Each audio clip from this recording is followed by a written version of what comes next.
Prospecting में जब भी आप टारगेटिंग करते हो तो स्पेसिफिक ऑडियंस को टारगेट करना क्यों ज़रूरी होता है, इसके पीछे मैं एक सिंपल आपको एग्जांपल देता हूँ। एग्जांपल कि आप एक चाइल्ड एजुकेशन प्लानिंग के ऊपर आप कैंपेन रन कर रहे हो, और वो चाइल्ड एजुकेशन प्लानिंग का जो कैंपेन है उसमें दो तरीके से आपने एक्टिविटी किया। जैसे मैंने आपको पहले वाले वीडियो में भी बताया कि फिजिकल एक्टिविटी, डिजिटल एक्टिविटी और फिजिकल एक्टिविटी, तो तीनों एक्टिविटी में से कोई भी आप एक्टिविटी कर रहे हो। मगर समझिए कि आपने डिजिटल एक्टिविटी किया है और आपने फेसबुक का पोस्ट आपने शेयर किया है, जो आप पेड मार्केटिंग के लिए अगर यूज़ कर रहे हो तो वहाँ पर आपको एज का फैक्टर मिल जाएगा, वहाँ पर मेल फीमेल आपको मिल जाएगी। मगर अगर आप चाइल्ड एजुकेशन प्लानिंग का अगर प्रोडक्ट का आपने मार्केटिंग किया हुआ है तो वो 35 ईयर का पर्सन रहेगा, उसका शादी हुआ रहेगा मगर उसको बेबीज नहीं रहेगा, उसको भी दिखेगा।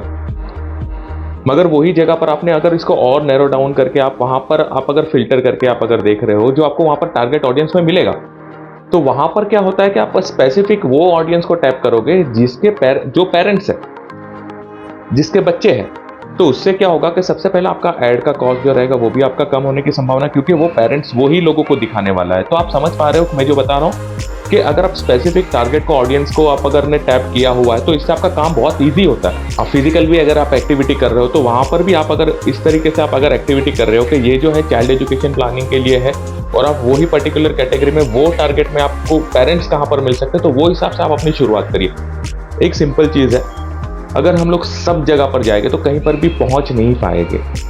तो बेस्ट होगा कि एक स्पेसिफिक कैटेगरी के ऊपर आप काम करिए। इसका बिल्कुल मतलब ये नहीं कि अगर आप चाइल्ड एजुकेशन सेल कर रहे हो तो रिटायरमेंट का प्लानिंग नहीं बेचना है, रिटायरमेंट के प्लानिंग बेच रहे हो तो आपको चाइल्ड एजुकेशन का प्लानिंग नहीं सेल करना है, या फिर टर्म इंश्योरेंस, या फिर मैं उसमें कुछ नहीं बता रहा हूँ। आप वो सारे सर्विसेज आप अपने कस्टमर्स को दीजिए, मगर एक पर्टिकुलर सेगमेंट में आप अपना डोमिनेट करिए, आप एक अपना खुद का मार्केट क्रिएट करिए। इससे क्या होगा कि आप अगर चाइल्ड एजुकेशन में आपने मार्केट अच्छा कैप्चर करके रखा हो तो वहाँ पर वो पेरेंट्स को रिटायरमेंट प्लानिंग का भी तो ज़रूरत है।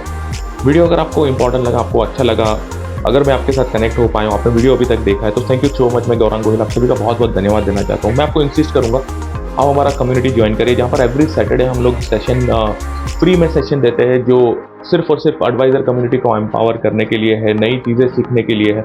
कम्युनिटी धीरे धीरे करके ग्रो हो रहा है, आप भी उसका पार्ट बनिए, मुझे बहुत अच्छा लगेगा। Thank you so much.